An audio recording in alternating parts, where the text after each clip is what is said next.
Good morning, dear students. Welcome to the SMS class once again. তোমালোকে আজি তোমালোকৰ reader বুকখন উলিয়াই লোৱা। যোৱাবাৰ ক্লাছত আমি গ্ৰামাৰ পঢ়িছিলোঁ। আজি আমি ৰিডাৰৰ এটা নতুন লেচন পঢ়িম।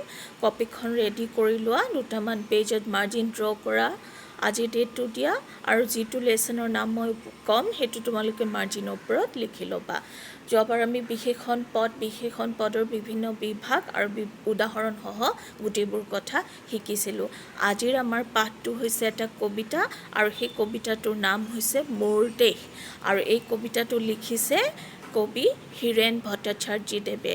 আৰু কবিতাটোলৈ যোৱাৰ আগতে আমি কবিগৰাকীৰ বিষয়ে আগতে শিকি ল'ম। আজি তেওঁৰ বিষয়ে যেতিয়া আমি পঢ়িবলৈ যাম তাৰ পৰা আমি কি কথা শিকিম, তেখেতৰ জন্ম, তেখেতৰ মৃত্যুৰ বিষয়ে, তেখেতৰ উল্লেখনীয় কৰ্মৰাজিৰ বিষয়ে জানিম আৰু তেখেতে কেনেকুৱা ধৰণৰ বঁটা বা প্ৰাইজ পাইছিলে সেই বিষয়ে জানিম। তোমালোকক কবি পৰিচয় হিচাপে লেচন বা কবিতাটোৰ তলত যিখিনি কথা দিছে সেইখিনিয়ে ছাফিচিয়েণ্ট, কিন্তু তোমালোকৰ অকণমান অতিৰিক্ত জ্ঞানৰ বাবে মানে এক্সট্ৰা নলেজৰ কাৰণে মই কিছুমান অলপ এড কৰি দিছোঁ PDF-ৰ পৰা চাই পেলাই। তোমালোকে সেইখিনিও মনত ৰাখিবৰ কাৰণে চেষ্টা কৰিবা। এতিয়া কবিগৰাকীৰ বিষয়ে অকণমান জানি লওঁ।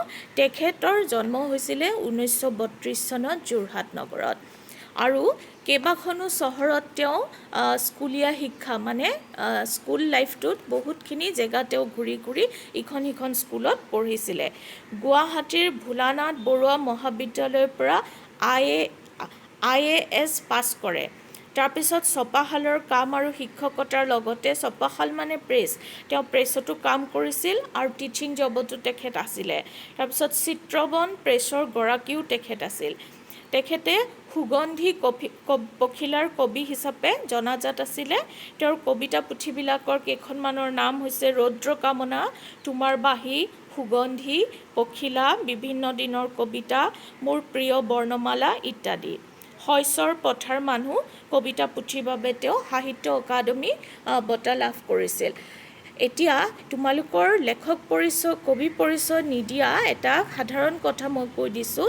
এই হীৰেণ ভট্টাচাৰ্যদেৱ কিন্তু হিৰুদা হিচাপেহে বিখ্যাত আছিলে। তেখেতক হিৰুদা বুলি মানুহে জানিছিলে। এতিয়া মই তেখেতৰ বিষয়ে যিখিনি অকণমান অতিৰিক্ত কথা আছে সেইখিনি কৈ দিওঁ। তোমালোকক PDF-ৰ আকাৰত মই দিছোঁ, পিছত তোমালোকে লিখি ল'বা। কি হৈছিলে, তেওঁ সাহিত্য কৰ্মৰ ওপৰত শ্ৰদ্ধা জনাই পেলাই তেখেতক কিছুমান বঁটা বা প্ৰাইজ দিয়া হৈছিলে। 1958 চনত তেওঁক বিষ্ণুৰাভা বঁটা দিয়া হৈছিলে। তাৰপিছত 1984-85 ভিতৰত তেখেতক ভাৰতীয় বিদ্যাভৱনৰ পৰা ৰাজাজী পুৰস্কাৰ দিয়া হৈছিলে। তাৰপিছত 1987 চনত তেখেতে পাইছিল ছ'ভিয়েট দেশ নেহেৰু বঁটা। তাৰপিছত তেখেতে 1992 চনত পাইছিল সাহিত্য অকাডেমি বঁটা।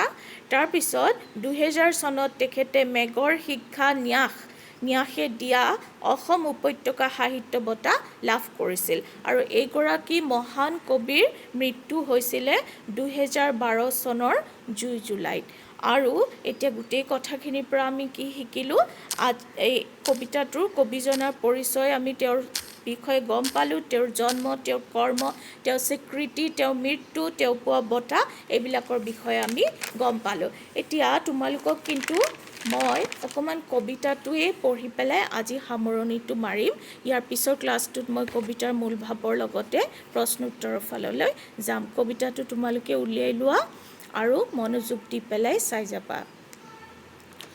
মোৰ দেশ, মোৰ প্ৰাণৰো প্ৰাণৰ, মোৰ গানৰো গানৰ মোৰ দেশ, মোৰ প্ৰতিটো কামে, মোৰ প্ৰতিটো চিন্তাই এই দেশৰ বুকুত ৰচে হয় সোণোৱালী ভৱিষ্যতৰ সপোন।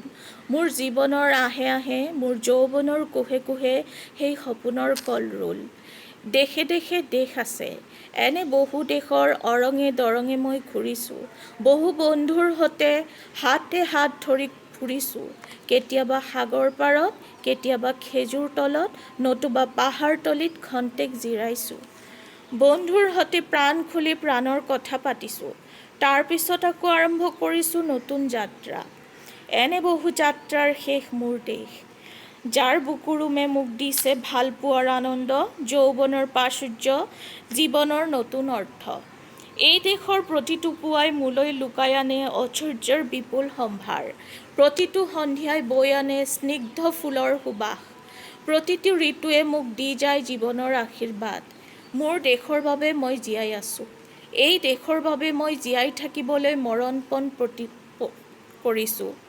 ৰনোৱা বনোৱা হালোৱা এই সকলোৰে মাজত ঐক্য হৈ বিৰোধৰ মাজত সংহতিৰ সম্ভাৱনা হৈ মই আছোঁ। জীৱনে মৰণে শয়নে সপোনে এই দেশৰ আহ্বান মই শুনিছোঁ। শত্ৰু মিত্ৰ সকলোকে মই চিনিছোঁ। সিহঁতৰ অন্তৰ মই বিশ্বাসেৰে জিনিছোঁ। শান্তিৰ চৰাইজুৰিক আজলি ভৰাই দিছোঁ ভঁৰালৰ এমুঠি ধান, পৰাণৰ একোটি গান। আৰুতো মোৰ একো নাই, মোৰ দেশ মোৰ কল্লোলিত সপোনৰ উত্তাল তৰংগই মোক লৈ যায় গভীৰৰ পৰা গভীৰতলৈ, আদৰ্শৰ কঠিন পৰ্বতমূললৈ। এইটো হৈছে মোৰ দেশ কবিতাটো। অহাবাৰ ক্লাছত আমি ইয়াৰ মূল ভাৱটো পঢ়িম। আৰু PDF-ৰ আকাৰত মই আজি যিখিনি কথা দিছোঁ তোমালোকে সেইখিনি লিখি ৰাখিবা, কাৰণ নুবুজা কথাখিনি পিছত সেইখিনিৰ মাজেৰে গ'লে বুজি পাবা। আৰু কুৱেশ্যন আনচাৰ হিচাপে এটা নে দুটা দি সেইখিনিও তোমালোকে কপিত ধুনীয়াকৈ লিখি থ'বা।